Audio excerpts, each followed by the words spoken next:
Estas estaban llegando, me han dicho. Hola. El Tito está al día hoy, ¿eh? Se ha tocado más barato.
Muchas gracias.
¿Quién falta?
Está bueno. Está buenísimo. ¿Quieres? Luego tomo otro. Gracias. Y entra muy bien.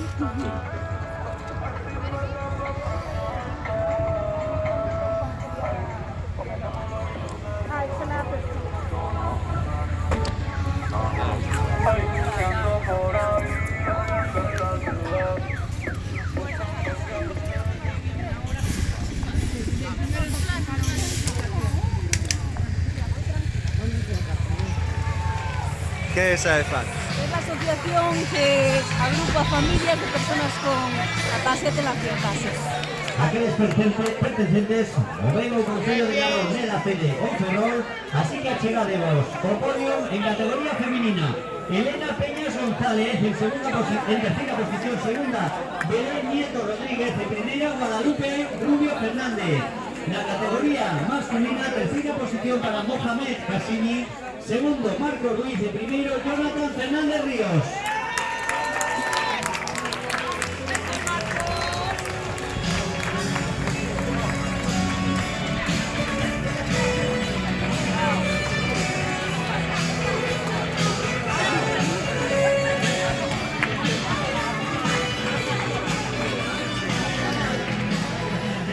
Este trofeo, xa que un dos patrocinadores principais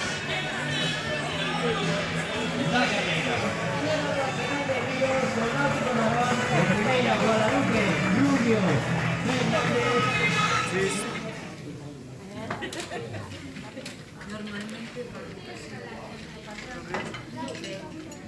¿Sonrisas por ahí? ¿Sonrisas por ahí?